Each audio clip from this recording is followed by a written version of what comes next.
Os assinantes Standard e Premium do Observador têm acesso antecipado a todos os episódios desta série, já disponíveis em observador.pt.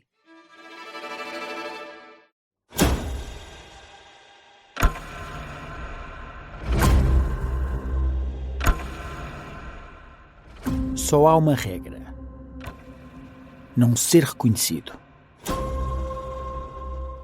Para todos os efeitos, ele é apenas mais um elemento da tripulação. Veste uma farda emprestada que pertence à Companhia Aérea de Angola. Estamos em julho de 1960, no Congo belga, o atual Zaire. O país está em convulsão depois da independência. A guerra entre as diferentes fações militares obriga a população de origem europeia a fugir. Entre eles estão 6.000 portugueses. Vale tudo para os resgatar. O tripulante dá-se como voluntário para aquela missão arriscada, logo que sabe do plano do governo de Salazar para evacuar os portugueses. Mas não tem autorização para entrar no país. Por isso, vai disfarçado. Assim que aterra no aeroporto, depara-se com um cenário perigoso na cidade. Ouvem-se trocas de tiros constantes entre grupos armados que lutam pelo controle de posições estratégicas. O tráfego aéreo fica bloqueado, mas ele mantém o sangue frio. Sobe à torre de controle, põe aviões em movimento e estabelece ligações rádio com Luanda, para onde os portugueses devem ser levados sem demora. Depois participa em viagens clandestinas a vários pontos do país. Aterram ao nascer do sol, metem os portugueses dentro do avião e tiram-nos dali. Está há 12 dias a ajudar na ponta aérea quando lhe pedem para ir numa nova missão arriscada.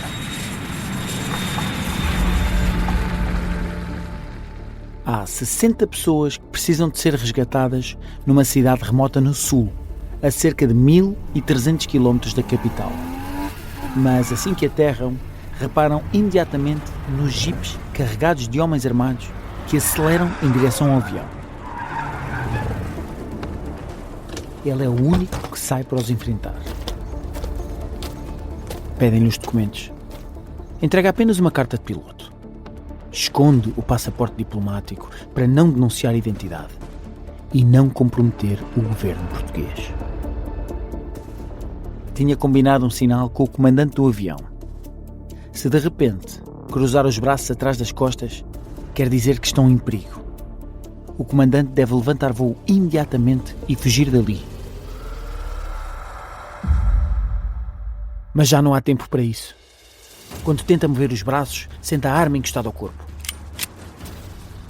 Os soldados arrancam com os jipes e cercam o pequeno avião. Fugir é impossível.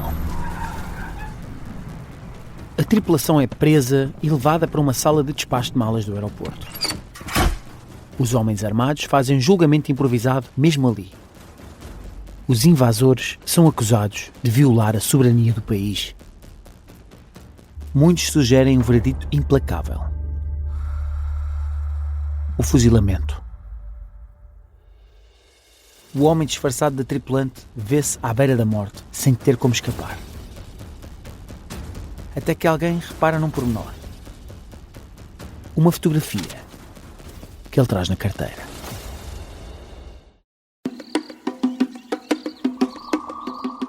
Jorge Pereira Gonçalves Jardim. É o nome escrito no passaporte diplomático que o tripulante quis esconder.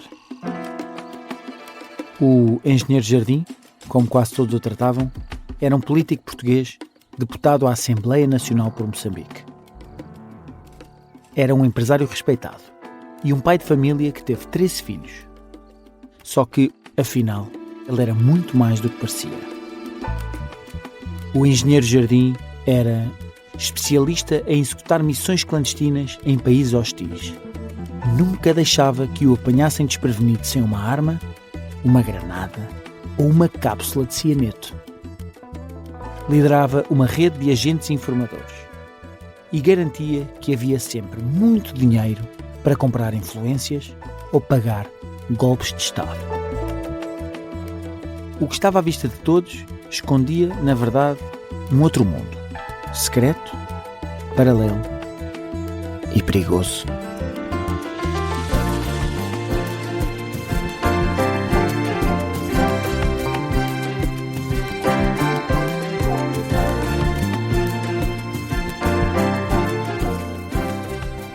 Este é O Misterioso Engenheiro Jardim, uma série para ouvir em 6 episódios que faz parte dos Podcast Plus do Observador.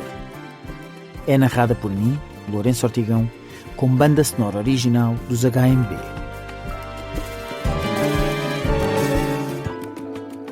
Episódio 1. Uma foto vai salvar-lhe a vida. Na Kia, acreditamos que o movimento inspira ideias. E é a partir das histórias do passado que estamos a escrever a história do futuro. Descubra o novo Kia EV3, um SUV compacto e elétrico com mais de 600 km de autonomia. Kia. Movement that inspires. Jorge Jardim sente que tem os minutos contados. Está sentado numa sala de um pequeno aeroporto no sul do Congo, à espera do momento em que o decidam fuzilar. A ele e a toda a tripulação do avião que vinha para resgatar portugueses. Até que repara num homem. Mete conversa. É um político, um deputado congolês. Convence-o a deixá-lo ir até ao avião. Quer ao menos poder usar o rádio e enviar uma mensagem, a avisar os outros portugueses do final trágico que a tripulação está prestes a ter. O deputado aceita. Mas já dentro do avião, volta a pedir os documentos ao português. E é aí que repara numa fotografia que traz na carteira. Na imagem, Jardim aparece com uma mulher e 10 crianças. O deputado pergunta o que é aquilo. Jorge Jardim explica que é a mulher e os filhos. Mas você tem 10 filhos? Sim, responde Jardim. Naquela altura, ele e a mulher já tinham tido 9 crianças.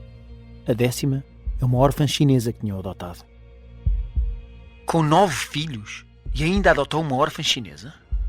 Você não pode ser má pessoa, diz o deputado. A foto começa a circular pelas mãos dos soldados. Depois de uma conversa mais longa, acabam por voltar atrás e decidem deixar Jardim sair em liberdade. E o resto da tripulação também. A história é relatada pelo próprio Jorge Jardim numa das centenas de cartas que trocou com o presidente do Conselho, Oliveira Salazar, ao longo de anos. Mas, com o engenheiro Jardim, nem sempre é fácil distinguir a realidade do mito. O que são os factos e o que é romanceado, para criar uma aura à volta do protagonista. A versão da história que é recordada por uma das filhas, Carmo Jardim, é diferente. E envolve um padre. No dia seguinte ia ser fuzilado e, portanto, era assim que estava destinado e que lhe disseram que ia ser. Então ele pediu para falar com o padre. Queria se confessar. Meu pai era muito católico. E o padre perguntou-lhe o que era aquela gente toda, não é? Que era aquela fotografia. E o meu pai explicou: olha, são os meus filhos todos, estão em Moçambique. É a minha mulher e são os meus filhos. E o padre olhou para ele e disse: então, mas não é melhor o senhor ficar em Moçambique do que andar aqui a fazer estas coisas e tomar conta dos seus 10 filhos? E depois ficou mais um pouco em silêncio e disse: não, você não pode de maneira nenhuma morrer e deixar 10 filhos e uma mulher para procriar, portanto você vai se salvar. E foi ele que salvou, foi ele que arranjou uma forma de meu pai fugir da cadeia, lá apanhar outra vez o avião e passado um mês ou dois estava outra vez a fazer a mesma coisa. E isto era o meu pai.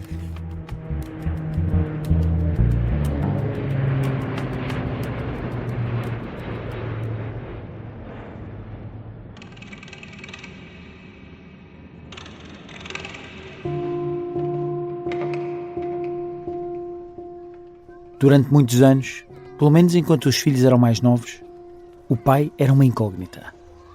Apenas sabiam que passava muito tempo fora de casa, mas não sabiam praticamente nada sobre o que ele andava a fazer.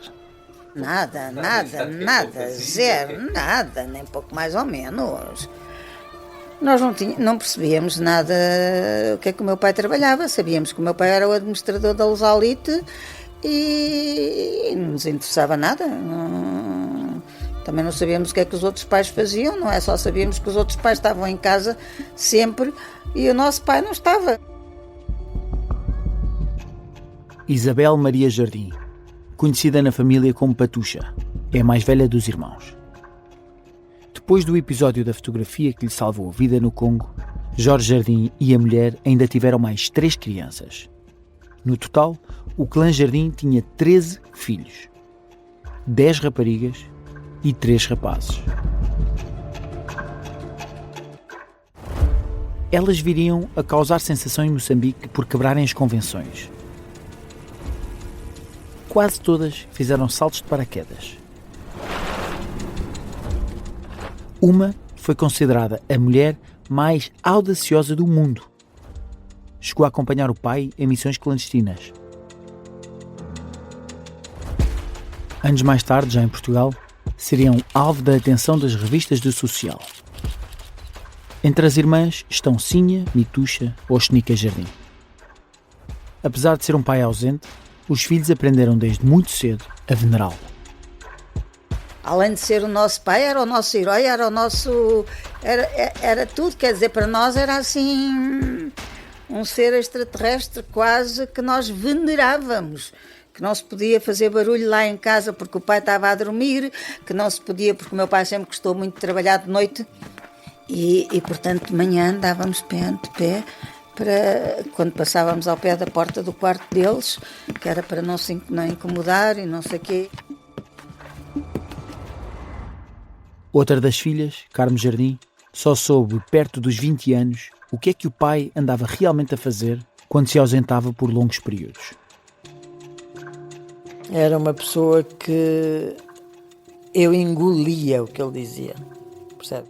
Porque não sabia nunca quando é que não o ia ter. Porque ele andava sempre nestas missões tão perigosas e nestas missões tão difíceis que eu nunca sabia se seria o último dia.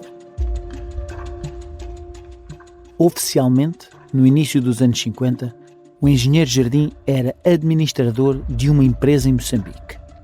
Mas, por trás da capa de homem de negócios, escondia vários segredos.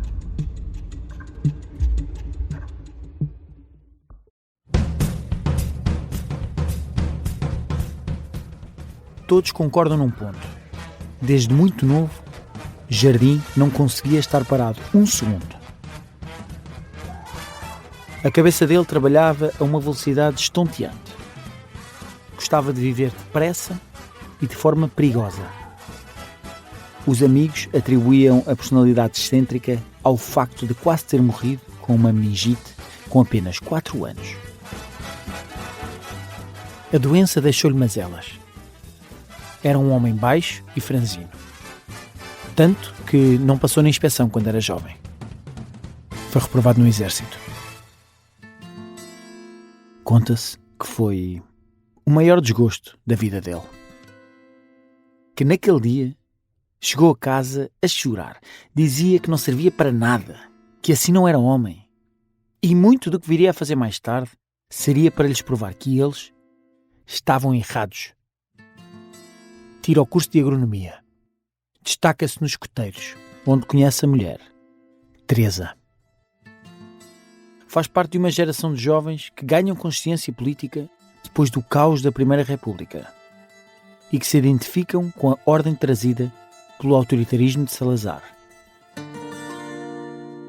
Como engenheiro, aos 24 anos, já anda nos circuitos do governo, em funções técnicas. E a ascensão é muito rápida. A poucos dias de fazer 29 anos, toma posse como subsecretário de Estado do Comércio e Indústria. Torna-se o mais jovem governante do Estado Novo. Mas o cinzentismo dos gabinetes governamentais do Terreiro do Paço contrasta com o desejo de ação e adrenalina de Jardim. Carmo recorda que as reuniões eram muitas vezes interrompidas quando havia um incêndio. O meu pai estava numa reunião bastante envolvente, mas se eu visse um carro dos bombeiros passar ali onde era o Ministério da Indústria, do Comércio, ele largava tudo, tinha sempre no armário o fato de bombeiro, o capacete, as botas, arranjava-se todo e partia atrás dos carros dos bombeiros e ia ajudar a apagar os fogos. Além de ser bombeiro voluntário, Jorge Jardim fica 4 anos no governo. Mas um conflito com o novo Ministro da Economia, Ulisses Cortês, leva-o a abandonar o cargo em 1952. Garante que Salazar lhe propôs várias outras posições, cargos públicos ou empresas privadas, mas recusa todas as ofertas. Decide aceitar um convite radicalmente diferente. Quer começar do zero. Aos 33 anos, já com 4 filhos e a mulher grávida de Carmo, Jardim decide que é tempo de viver uma aventura. Vai para a África.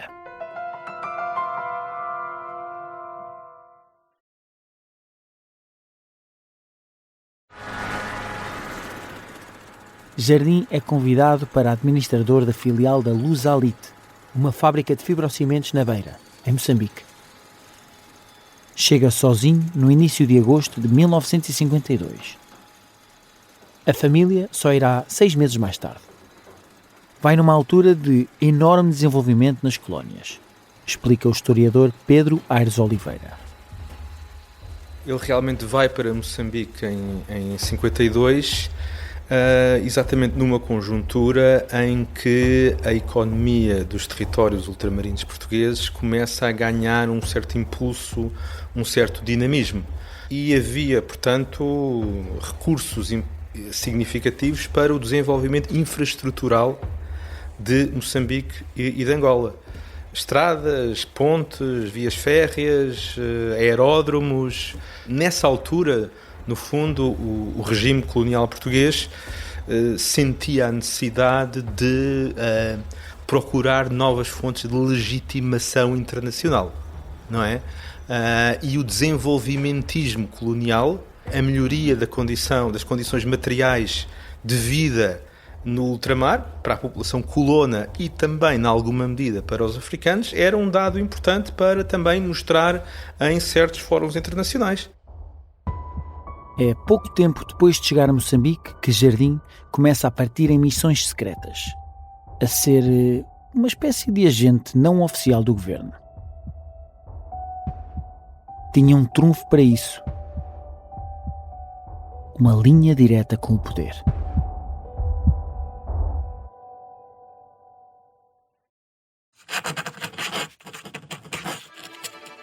3 de agosto de 1952. Um dia depois de Jorge Jardim chegar à África.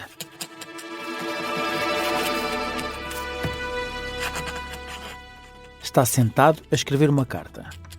É a primeira que vai enviar para Lisboa. E o destinatário é Salazar. A correspondência com o ditador ao longo dos anos revela uma relação de intimidade. As cartas estão repletas de detalhes. São relatos pormenorizados da situação em Moçambique e em África. E, aos poucos, Jardim vai se tornando cada vez mais importante para Salazar. Jorge Jardim, era um homem extremamente desembaraçado, gostava de viajar, de conhecer pessoas, de fazer contactos, e ele torna-se realmente os olhos e os ouvidos de Salazar, não só em Moçambique, mas noutras partes de África que ele também procurou visitar e conhecer. Mas não se trata apenas de um simples informador. Em breve, Jardim vai começar a ser o recurso secreto de Salazar. Em especial, para os casos mais difíceis. A filha mais velha garante que o ditador nunca pedia ou exigia nada. Apenas sugeria. O resto era o voluntarismo e o impulso do pai. Sempre com aquela teoria, o Dr. Salazar falou-me, nunca pediu, era uma coisa que era muito frisada, ele não me pediu para fazer nada.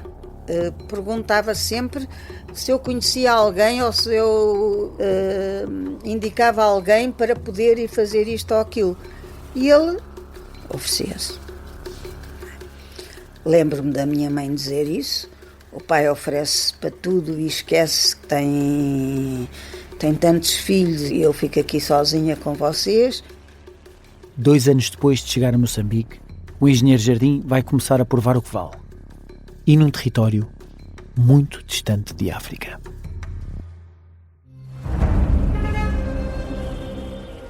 Índia, 1954. O homem está vestido com uma jaqueta tradicional indiana. Na cabeça tem um chapéu ao estilo de Gandhi e na mão direita leva um pingalim. Usa óculos escuros e é moreno. À primeira vista poderia passar por mais um indiano rico. As roupas são de bom corte e mandadas fazer num dos mais finos alfaiates da Baixa de Nova Delhi. O mesmo que fazia as roupas do primeiro-ministro indiano, Nehru. Mas, na verdade, quem se esconde por trás daquele disfarce é Jorge Jardim. Em julho, a União Indiana tinha invadido os enclaves de Dadra e Nagar Haveli, que estavam sob administração portuguesa. During their visit to New Delhi, members of the panchayats of Dadra and Nagar Haveli meet the Prime Minister. Seria apenas o início de um processo de descolonização forçada. Now been integrated into the Indian Union. Como acontecia quase sempre, Jardim ofereceu-se para ir ao terreno, recorda o historiador Pedro Aires Oliveira. E o Jorge Jardim vai em missão, digamos, de levantamento de informações para documentar o governo português acerca de preparativos militares que pudessem atingir o Estado português na Índia.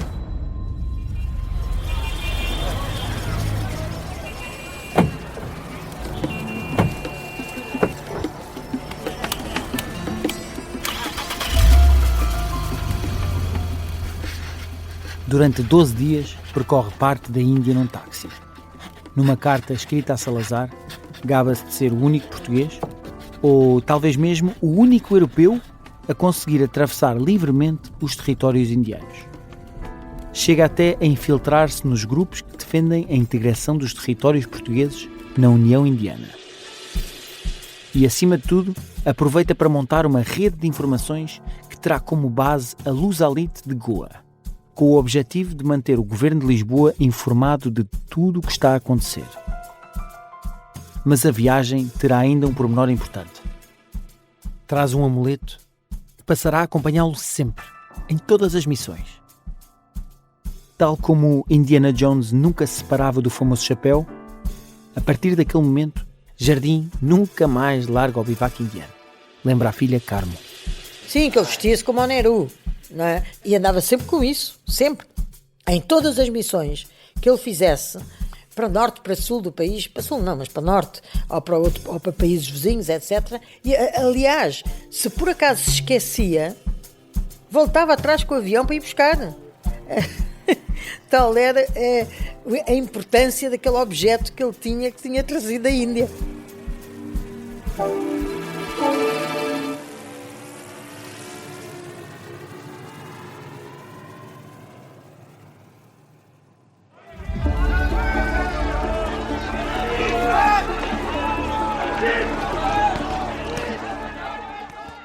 8 anos depois, quando a situação se agrava e a União Indiana invade finalmente os territórios de Goa, Damão e Diu, Salazar e Adriano Moreira, o ministro do Ultramar, lembram-se imediatamente de um nome. E aí é o Adriano Moreira que diz, é a única pessoa que consegue lá entrar sem causar barafunda nenhuma e que tenha aceitação do outro lado.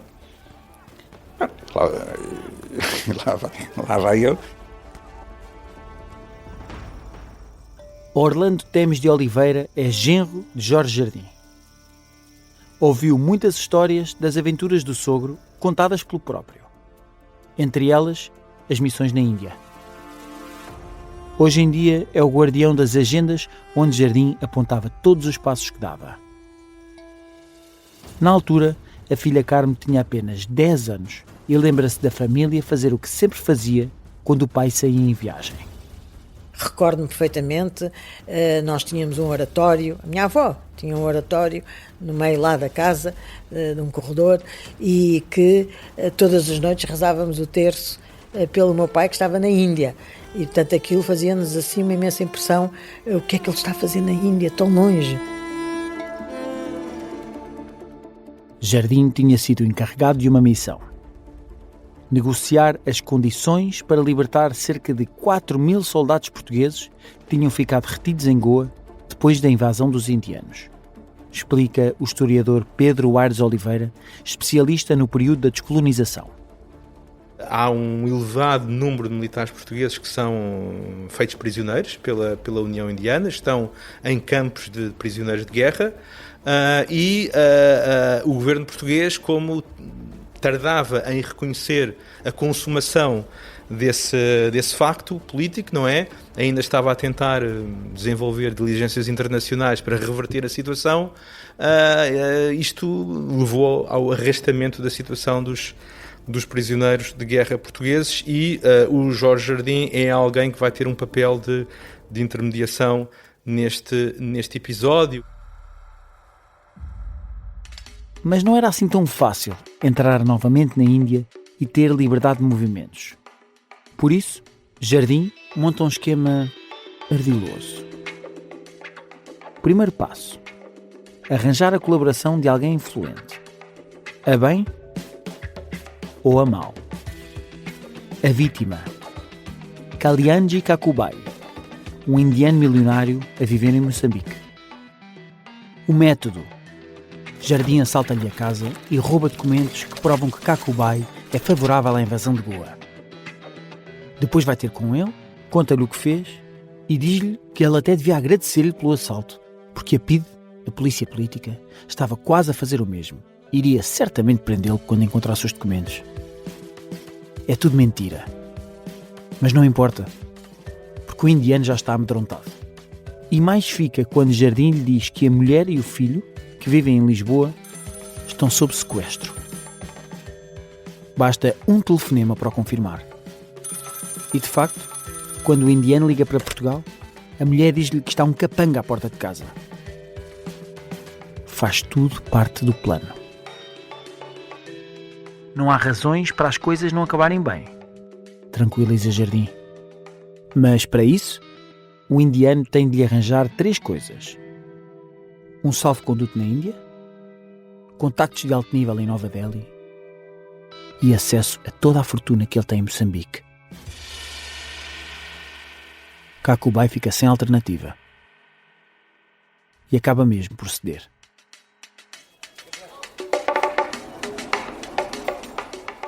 Jardim viaja para a Índia, sempre com o inseparável chapéu. Quando chega, percebe que Nehru até quer ver-se livre da situação incómoda dos soldados portugueses retidos em Goa, mas quer também garantias para os indianos que vivem em território português, em especial em Moçambique, e que Salazar quer expulsar como retaliação pela invasão. Hão de chegar finalmente a acordo, com os portugueses a serem transportados para o Paquistão e daí levados em navios nacionais para Lisboa.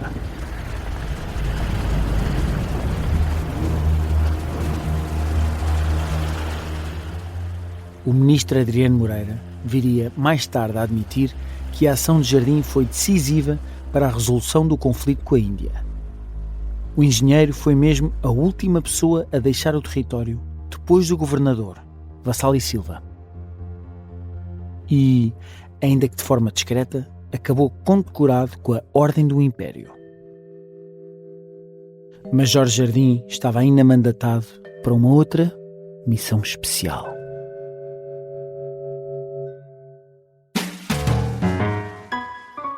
O pedido tinha sido feito por Adriano Moreira ainda em Lisboa.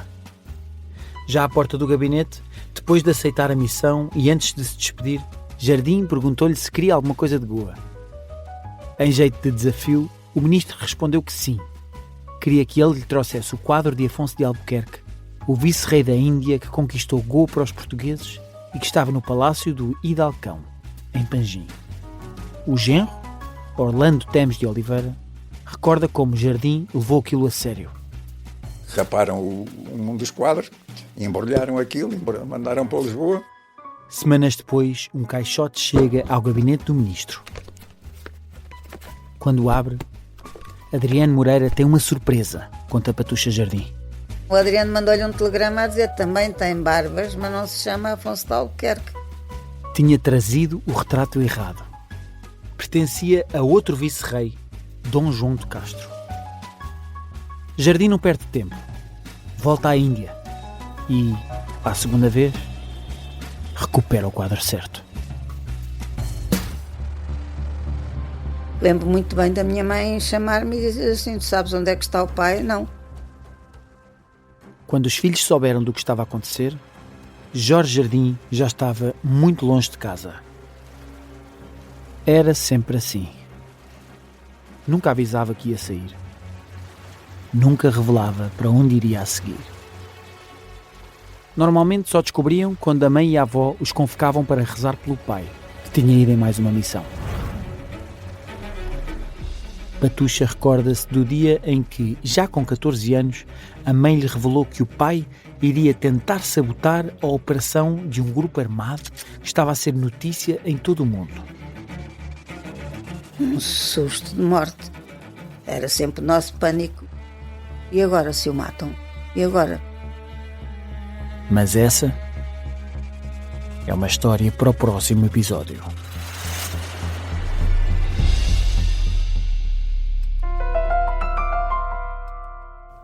No próximo episódio.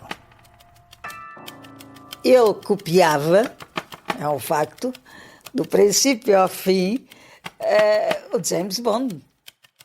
Aquilo foi para compensar a sua frustração de não ter sido militar, não é? É muito perigoso, não podem mexer em nada. O senhor engenheiro tem uma caneta que deita balas.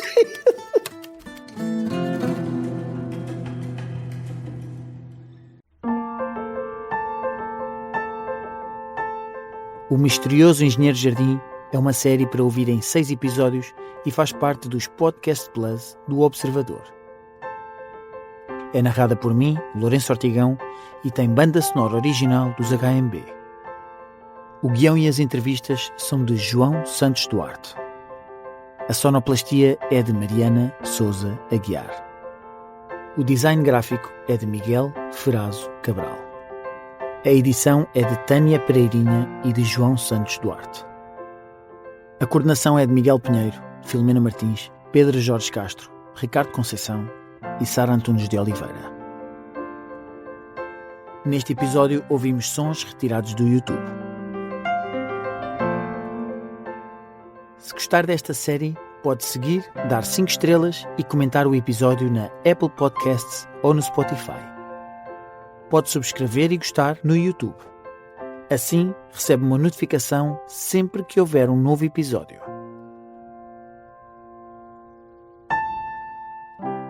Podcast Plus do Observador. É mais do que um podcast. Os Podcast Plus do Observador têm o apoio da Kia.